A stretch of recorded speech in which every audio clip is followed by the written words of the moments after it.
Hello friends, welcome back to my YouTube channel. Hi പറ. Okay, ഇന്ന് ഞാൻ നിങ്ങളോട് ഷെയർ ചെയ്യാൻ പോകുന്നത് എൻ്റെ ഇവൾ എനിക്ക് കിട്ടിയ ഒരു ജേണി ആയിട്ട് ഞാൻ നിങ്ങളോട് ഷെയർ ചെയ്യാൻ പോകുന്നത്. ഞാൻ ഇവളെ പ്രഗ്നൻ്റ് ആവുന്നത് ഞാൻ പോസിറ്റീവ് എന്ന് അറിഞ്ഞത് ഡിസംബർ 16, അതായത് 2024 ഡിസംബർ 16 ഞാൻ ഇവളെ പ്രഗ്നൻസി ടെസ്റ്റ് ചെയ്ത് നോക്കിയപ്പോൾ പോസിറ്റീവ് എന്നറിഞ്ഞത്. അപ്പോൾ ഉണ്ടായ ഫീൽ എന്ന് പറഞ്ഞാൽ ഭയങ്കര എന്താ ബേബി ഓക്കെ. അപ്പോൾ ഉണ്ടായ ഫീൽ എന്ന് പറഞ്ഞാൽ എനിക്ക് ഹാപ്പിയാണോ അതോ സാഡാണോ എന്ന് എനിക്ക് അറിഞ്ഞുകൂടായിരുന്നു. കാരണം എൻ്റെ കല്യാണം 2024 നവംബർ 16 കല്യാണം. കറക്റ്റ് 1 മന്ത് ആകുമ്പോഴത്തേക്കും ഞാൻ പ്രഗ്നൻ്റായി. അവൾ ഞാൻ സംസാരിക്കുന്നത് കേട്ടോ, ഒപ്പം സംസാരിക്കുക കേട്ടോ. അങ്ങനെ നമുക്ക് പിന്നെ എൻജോയ് ചെയ്യാനൊന്നും പറ്റിയിട്ടില്ല, എവിടെ പോകാനും പറ്റിയിട്ടില്ല, ഒന്നും എവിടേക്കും ഒരു സ്ഥലത്തേക്ക് ഞങ്ങൾ ഹണിമൂൺ എന്നുള്ള രീതിയിലോ എവിടെ പോയിട്ടില്ല. ആകെ പോയിട്ടുള്ള ഫാമിലീസിൻ്റെ വീട്ടിൽ മാത്രം. സോ എനിക്കത് ആക്സെപ്റ്റ് ചെയ്യാൻ കുറച്ച് ടൈം വേണ്ടി വന്നു. പിന്നെ ഒരു 6 മന്തൊക്കെ ആയപ്പോൾ ഞാൻ ആക്സെപ്റ്റ് ചെയ്ത് തുടങ്ങി. ഓക്കെ, ഒരു ബേബിനെ കിട്ടും, ആ ഒരു ഹാപ്പിനെസ് എൻ്റെ മനസ്സിൽ വന്നപ്പോൾ ഞാനായിട്ട് തന്നെ ഞാനത് ആക്സെപ്റ്റ് ചെയ്യാൻ തുടങ്ങി. പിന്നെ ഭയങ്കര ഇവളുടെ ഓരോ മൂമെൻറ്റ്സൊക്കെ അറിഞ്ഞപ്പോൾ ഉണ്ടായ ഒരു ഫീലിങ്സൊക്കെ ഭയങ്കര ഫീലിങ്സ് ആയിരുന്നു കേട്ടോ. അപ്പോഴും എൻ്റെ ഇക്ക പറയും, നീ ഈ ഒരു ടൈം നമുക്ക് കിട്ടത്തില്ല, ഇനി ഒരിക്കലും നമുക്ക് ഇവളെ പ്രഗ്നൻ്റ് ആയിരിക്കുന്ന ടൈം നമുക്ക് ഒരിക്കലും കിട്ടത്തില്ല. സോ നമ്മൾ കൂടുതൽ അതിൽ എൻജോയ് ചെയ്യണം എന്നൊക്കെ പറഞ്ഞിട്ടുണ്ടായിരുന്നു കേട്ടോ. അങ്ങനെ കുറേ മാസങ്ങളിങ്ങനെ കടന്നു പോയി. അതിൽ വൊമിറ്റിംഗ് ഉണ്ടായിരുന്നു, തലകറക്കം, അതിൻ്റെ ഇടയിൽ എനിക്ക് മൈഗ്രെയിൻ വന്നിട്ടുണ്ടായിരുന്നു. പ്രഗ്നൻസി ടൈമിൽ ചില ലേഡീസിന് വരും. എനിക്ക് മൈഗ്രെയിൻ മുന്നേ ഉണ്ടായിരുന്നില്ല, പക്ഷേ പ്രഗ്നൻസി ടൈമിൽ അത് വന്നു. ഭയങ്കര തലവേദനയായിരുന്നു കേട്ടോ, എനിക്ക് സഹിക്കാൻ പറ്റാത്ത തലവേദനയുണ്ട്. 2-3 ദിവസമൊക്കെ അഡ്മിറ്റ് ആക്കിയാൽ അങ്ങനെ പോയി. അങ്ങനെ കുറേ മന്ത്സ് കഴിഞ്ഞു. എൻ്റെ ലാസ്റ്റ് സ്കാനിങ് ആയിരുന്നു ഓഗസ്റ്റിലല്ല, ജൂലൈ 3 ഉണ്ടായിരുന്നു എൻ്റെ ലാസ്റ്റ് സ്കാനിങ്. അപ്പോൾ പറഞ്ഞു ഓഗസ്റ്റ് 22 അല്ലെങ്കിൽ ഓഗസ്റ്റ് ഫസ്റ്റ് വീക്കിലോ സെക്കൻഡ് വീക്ക് 22 ആണ് എൻ്റെ ശരിക്കുള്ള ഡെലിവറി ഡേറ്റ്. പക്ഷെ അതിന് മുന്നേ തന്നെ ഉണ്ടാവും എന്ന് പറഞ്ഞു. ബേബി കുറച്ച് വെയിറ്റ് കൂടുതലായിരുന്നു, സോ മുന്നേ ഉണ്ടാവും എന്ന് പറഞ്ഞു. അങ്ങനെ ഞാൻ ജൂലൈയിൽ സ്കാനിങ് കഴിഞ്ഞിട്ട് വീട്ടിൽ പോയിട്ട് പിന്നെ ഒരാഴ്ച കൂടുമ്പോൾ വരാൻ പറയില്ലേ.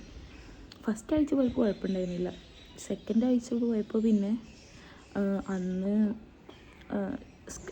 അന്ന് ടെസ്റ്റ് ചെയ്ത് നോക്കിയപ്പം ബേബിക്ക് അന്നൊരു സ്കാനിങ് ഉണ്ടായിരുന്നു കേട്ടോ. അതായിരുന്നു ലാസ്റ്റ് സ്കാനിങ്. അന്ന് നോക്കിയപ്പോൾ ബേബിയുടെ കഴുത്തിൽ കോഡ് ചുറ്റിയിട്ടുണ്ടെന്ന് പറഞ്ഞു. സോ നമുക്ക് പെട്ടെന്ന് ഡെലിവറി ഉണ്ടാവും, ഇപ്പോൾ നിങ്ങൾ വീട്ടിൽ പോയിക്കോ, എന്തെങ്കിലും പ്രശ്നങ്ങളുണ്ടെങ്കിൽ വീട്ടിലോട്ട് ഹോസ്പിറ്റലിലോട്ട് വന്നാൽ മതി എന്ന് പറഞ്ഞു. ഓക്കെ പറഞ്ഞ് പോയി. വീട്ടിലെത്തിയില്ല, അപ്പോഴത്തേക്ക് എനിക്ക് പെയിൻ വന്നു. അങ്ങനെ പിന്നെ ഹോസ്പിറ്റലിൽ അഡ്മിറ്റാക്കി. ബാങ്ക് കൊടുക്കുന്നുണ്ട് കേട്ടോ, ഞാനത് ഓക്കെ ബാങ്ക് കൊടുത്ത് കഴിഞ്ഞു. അപ്പോൾ നമ്മൾ വീട്ടിലോട്ട് വരുമ്പോഴത്തേക്ക് എനിക്ക് പെയിൻ വന്നു. അപ്പോൾ പിന്നെ നമ്മൾ വീട്ടിലോട്ട് വരാൻ നേരെ ഹോസ്പിറ്റലിലോട്ട് തന്നെ പോയി. അങ്ങനെ പോയപ്പോൾ അവർ പറഞ്ഞു അഡ്മിറ്റ് ആക്കണം, ഡെലിവറി ഉണ്ടാവുമെന്ന് പറഞ്ഞു. അങ്ങനെ കുറച്ചൊരു 2-3 ഡേയ്സ് അവിടെ തന്നെ ലാബ് റൂമിൽ പോവുക, വീണ്ടും തിരിച്ച് റൂമിലോട്ട് വരിക, പെയിൻ വരുന്നില്ല, മരുന്ന് കൊടുക്കുക, കുറേ മെഡിസിൻസ് അവർ ചെയ്ത് നോക്കി. പക്ഷേ എനിക്ക് പെയിൻ വരുന്നുണ്ട്, പക്ഷേ എനിക്ക് ഏറ്റവും വലിയൊരു പെയിനില്ലേ നമ്മൾ പ്രഗ്നൻസി ടൈം വരുന്നത്, അതെനിക്ക് വരുന്നില്ല. പിന്നെ സർവീക്സ് ഓപ്പൺ ആവണമില്ല. ആകെ എത്ര കുറച്ചുകൊണ്ട് ഓപ്പൺ ആയിട്ടുള്ളൂ. നമ്മളത് 9 or 10 വരാണ്ട് ഓപ്പൺ ആവേണ്ട, അതൊന്നും ഓപ്പൺ ആയിട്ടുണ്ടായിരുന്നില്ല എനിക്ക്. സോ പിന്നെ പിറ്റേ ദിവസം വരാൻ പറഞ്ഞു, അന്നുണ്ടായിരുന്നില്ല. ലാസ്റ്റ് ദിവസം 3 ഡേയ്സിൻ്റെ അന്ന് വരാൻ പറഞ്ഞു. അന്ന് പുലർച്ചെ വരാൻ പറഞ്ഞു കേട്ടോ, എന്നോട് 5 മണിക്ക് കണ്ട് വരാൻ പറഞ്ഞു. ചെന്നു, പക്ഷെ അന്നും ഇല്ല. മറ്റേ നമ്മൾ ഉണ്ണിയുടെ നോക്കുമ്പോൾ ഉണ്ണിയുടെ മൂമെൻറ്റ്സ് കുറഞ്ഞ് വരും. അപ്പോൾ എല്ലാവർക്കും പേടി, എന്താണെന്ന് നമുക്ക് അറിയത്തില്ലല്ലോ. എനിക്കാണെങ്കിൽ എനക്കും അറിയുന്നില്ല ബേബിയുടെ. അങ്ങനെ അവർ പറഞ്ഞു ലാസ്റ്റ് ഒരു 10 o'clock ഒക്കെ ആയപ്പോൾ ഡോക്ടർ വന്നിട്ട് പറഞ്ഞു, ഇനി അതിൻ്റെ ഇടയിൽ PV ചെയ്ത് നോക്കുന്ന ഒരു രക്ഷയില്ല. അവരൊരു 10 o'clock ആയപ്പോഴത്തേക്ക് പറഞ്ഞു, ഉമ്മാനെ ഇക്കാനെ വിളിച്ചിട്ട് പറഞ്ഞു പറ്റില്ല, നമുക്ക് സിസേറിയൻ C-section നോക്കാമെന്ന് പറഞ്ഞു. പിന്നെ എല്ലാവരും കരച്ചിലായി നമുക്ക്. കാരണം അത്രക്കും ഞാൻ ഈ 3 days ഭയങ്കര പെയിൻഫുള്ളായിരുന്നു. ഭയങ്കര പെയിൻഫുൾ എന്ന് പറഞ്ഞാൽ ഭയങ്കര പെയിൻഫുള്ളായിരുന്നു. ഞാനത് ഓക്കെ അപ്പോൾ ഭയങ്കര പെയിൻ വന്നു. ആ 3 days ഞാൻ നോർമലിൻ്റെ വേദന അനുഭവിച്ചു. ലാസ്റ്റ് സി സെക്ഷൻ ആയപ്പോൾ എല്ലാവർക്കും ഭയങ്കര ടെൻഷനും കാര്യങ്ങളൊക്കെ ആയിരുന്നു. പിന്നെ നമുക്ക് വേറെ വഴിയില്ല സി സെക്ഷൻ കഴിയുക, കാരണം ബേബിയുടെ ഹെൽത്ത് നമുക്ക് ഇമ്പോർട്ടൻ്റ് ആണല്ലോ. ബേബിക്ക് ഒരു കുഴപ്പം പറ്റാതെ നമ്മൾ നോക്കണമല്ലോ എന്ന് വിചാരിച്ചിട്ട് നമ്മൾ ഓക്കെ സി സെക്ഷൻ മതി എന്ന് പറഞ്ഞു, ഇനി വെയിറ്റ് ചെയ്യണ്ടെന്ന് പറഞ്ഞു. അങ്ങനെ സി സെക്ഷൻ കഴിക്കാൻ വേണ്ടിയിട്ട് ഞാൻ അവിടെ പോയി. കുഴപ്പമൊന്നും ഉണ്ടായിരുന്നില്ല. സിസേറിയൻ ചെയ്യുമ്പോൾ ഒന്നും അറിഞ്ഞില്ല. പിന്നെ എല്ലാവർക്കും അറിയാമല്ലോ ആ ഒരു അനസ്തേഷ്യയുടെ ഒരു എഫക്റ്റ് വിട്ടാൽ പെയിൻ സ്റ്റാർട്ട് ചെയ്യാന്നുള്ളത്. അങ്ങനെ സിസേറിയൻ കഴിഞ്ഞ് എനിക്കിപ്പോഴും ഭയങ്കര ഇമോഷണലാവും കേട്ടോ. ഞാൻ അതിങ്ങനെ ആലോചിക്കും, എൻ്റെ മോള് കിട്ടിയ അത് ആലോചിക്കുമ്പോൾ.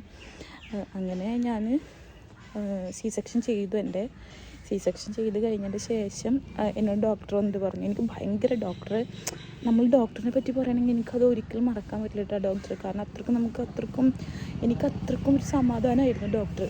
ഞാൻ പ്രസവിച്ചത് ഞാൻ കുന്നംകുളം യൂണിറ്റി എന്ന് പറഞ്ഞിട്ടുള്ളൊരു ഹോസ്പിറ്റലിലായിരുന്നു കേട്ടോ. അവിടുത്തെ ഗൈനക്കോളജിസ്റ്റായിരുന്നു ബിന്ദു ബാലൻ. അതിനൊരു അസിസ്റ്റൻറ്റ് ഡോക്ടർ ഉണ്ടായിരുന്നു, റോഷിനി എന്നാണ്. ഭയങ്കര 2 ഡോക്ടർമാർ രക്ഷയിലുണ്ട്. നമുക്ക് ഭയങ്കര മോട്ടിവേഷനും കാര്യങ്ങളും നമുക്ക് സമാധാനിപ്പിക്കുകയൊക്കെ ചെയ്യുന്നൊരു ഡോക്ടർമാരാണ് അവർ. അങ്ങനെ ഞങ്ങൾ സി സെക്ഷൻ കഴിഞ്ഞ് ഡോക്ടർ വന്നിട്ട് എന്നോട് പറഞ്ഞു, സിസേറിയൻ കഴിയണങ്കാട്ടി മുന്നേ, ഓപ്പറേഷന് മുന്നേ തന്നെ എന്നോട് വന്നിട്ട് പറഞ്ഞു, മോളെ വാവേനെ കണ്ടിട്ട് ഉറങ്ങിയാൽ മതി, അതുവരെ ഉറങ്ങിയിരുന്നു എന്നോട് പറഞ്ഞു. ഞാൻ പറഞ്ഞു ആ ഡോക്ടറിന്. അങ്ങനെ പിന്നെ സി സെക്ഷൻ കഴിഞ്ഞു. അപ്പോൾ ഒരു കരച്ചിൽ കേട്ടു. കുറച്ച് മിനിറ്റ് കഴിഞ്ഞപ്പോൾ ഒരു കരച്ചിൽ കേട്ടു, ഇതുപോലത്തെ കരച്ചിൽ.